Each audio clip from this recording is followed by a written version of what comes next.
I'm more than my paycheck. Let's talk about all the different ways that men can show up in this world as providers. So when we talk about what it means to be a man, traditionally we're naming a couple of key categories or identities that a man can be. I call them the 4 Ps. Some people say it's the 3 Ps, but they are the protector, the performer, the procreator. And what I want to talk about today is the role of the provider. So let's talk about where this term comes from, a little bit about why it persists, and let's think about ways that we could expand the box on what it means to be a provider as I start the day providing for myself by making some coffee here. So first, let's get into the historical underpinnings of the term and where it comes from. So a lot of what we'll hear from folks online is that the provider idea is grounded in like human history, right? In our evolution, we evolved as providers, right? We were doing the hunting, we were doing the laboring, we were bringing home the meat to provide for the family unit. Certainly, that was a role we were playing, but let's not forget that women were also doing an incredibly important job providing for the community by gathering fruits and vegetables, by raising children, by raising those very same men. Those are important provider roles too, right? So yes, there's some underpinnings in that we'll hear a lot of people rely on, but the real acceleration period for this idea comes during the Industrial Revolution, when we start to see people displaced. It's a lot like what's happening right now, and the AI revolution is certainly a part of that, but it's also the global economy and the changes that we're seeing with wealth inequality leading to a lot of people feeling displaced. Like they don't know what the role is for them in the world anymore. They don't know what their identity is anymore. And we see a lot of that in the Industrial Revolution as well. Again, people being displaced in their jobs and perhaps moving from rural environments to urban ones. Not sure how they're going to provide for their family in those circumstances, not feeling like the career paths they were expecting were going to be made available to them. So that's a really important understanding. That's when this idea really starts to put its hooks in society, and where, again, a lot of the modern definition and the modern way we look at the provider, that's where a lot of that tends to come from. We'll also see during the Industrial Revolution, that's when this term expands a lot more to talk about men providing more than just kind of the hunting, but this is when it becomes about putting the paycheck on the table, bringing home the food. It's the provision of labor. It's the provision of defense and war. That's when we start to see some overlap with the protector role. And so that's where a lot of this kind of modern definition ends up being grounded in. There are some other parts of the conversation that other people will talk more about. They're a little bit more well-versed than me, especially the biblical component of it. But I think for the purposes of how most of us understand the provider role, looking at this kind of the prehistoric and then also the Industrial Revolution as the two major data points or inflection points that people focus on are really, really key. So question number 2 to this part is, well, do people actually still believe this is a role for us? Or is this something we're just hearing about online? And the fact of the matter is that new research from Equimundo, their State of American Men report from 2025, tells us that this very much is a way that men and women still see the way that men are supposed to show up in the world, right? Their data said that 85% of men or 86% of men still see provider as the key role they're supposed to play. And that's not that much bigger of a number than women. 77% of women still see provider as the key role that men are meant to play. Now, of course, there's other questions underneath that. I think you should check out the whole report. I'll link to it in the caption. But what we're alighting on is a society that still feels like provider is a key role that men have to play in partnerships, in communities, and families, etc.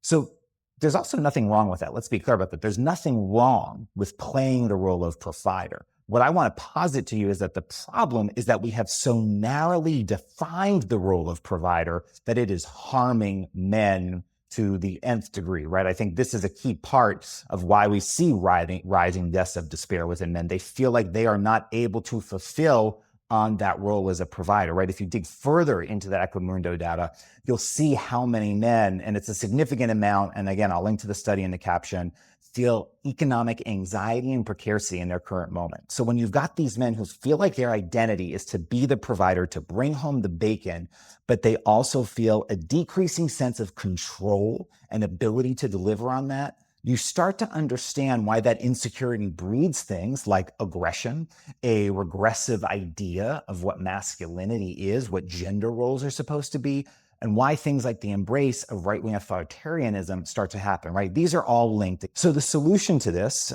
is what, right? I think the answer is that we need to start having a more expansive form and definition of what a provider can be. So what does a more expansive definition of a provider look like? I think the thing to consider is that it's not just money, right? We need to offer men, we need to offer women, we need to offer all of us a more expansive view of what it can look like to provide, because that's something that's going to uplift everyone. This isn't just about healing men. It's about creating stronger family structures. It's about creating more inclusive communities where we can all better define the role we have to play in all those groups that we serve and all the different ways that we are a stakeholder and a contributor.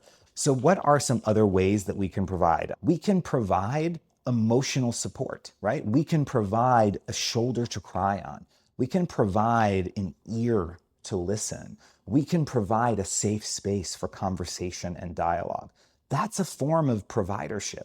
We are allowing someone to unburden themselves of an emotional weight or anxiety or fear or concern that they may be carrying. Oftentimes that relief can be even more satisfying than a great meal. And yes, we need food to survive, but we also need that emotional and mental relief that can come from having emotional safety. Another way that you can be a provider is to teach a skill, right? Maybe you are a skilled saxophone player. Maybe you are really good at doing your taxes. Maybe you are an excellent cursive writer. These are skills that you could share with people. Maybe you throw an incredible curveball. You can share that with so many people. You can teach that to a next generation of athlete, a next generation of accountant, a next generation of saxophone players. You get to share that gift with the world. Through that, you provide education. You might give people a sense of worth. They might find their gift, their calling, their dream. You allow them to have a ripple effect. They can now share their gift and provide that to all these other constituencies that they would, in communities that they would not have been able to do had you not shared that gift with them. A third way that you can provide that I think we don't give enough credit and attention to is you can provide by voting. When you show up to the ballot box every year, or sometimes several times a year, depending on what kind of an election season it is, you are saying, I want to provide this type of government for my community. I want to provide this type of candidate and role model to members of my community. And that's incredibly important because voting is free. It's an absolutely free thing you can do to provide new services, new incentives for your community to grow, to feel safety, to provide new resources for. And I think that's really overlooked. I think about that every time I fill out a ballot is I am making an active choice what kind of a community I want to leave behind for the people who come after me. So don't forget about the importance of voting. Another great way to be a provider is, we talked about skills that you have before and teaching that to the next generation through mentorship. There's also the ways that you can provide skills today.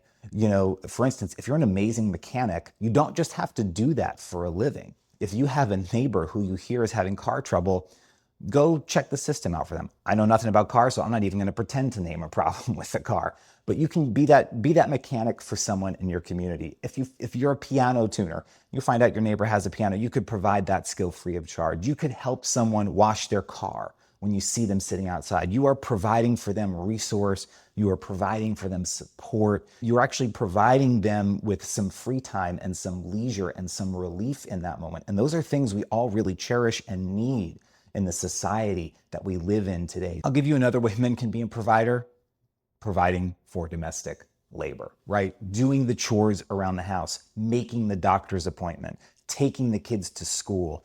That is an incredible way to provide for your partner, to share that burden, to offer them some relief, and also to provide and show up for your children. They're not going to remember the days that you went to work. They will remember the days you showed up for them. Another great way to provide is to volunteer. Go to the nursing home, go to the food bank, participate in Meals on Wheels. There are so many amazing ways to provide as a volunteer within a community that are incredibly low stakes, that allow you to channel a gift that you have, that allow you to become more connected to community and find like-minded people who could develop into friendships or other types of connection. I hope this is giving you something to think about in ways that you're able to provide differently for your communities. If you feel like there's ways to be a provider that I didn't talk about, drop it in the comments. Let's keep this conversation going and inspire a new generation of masculine providers.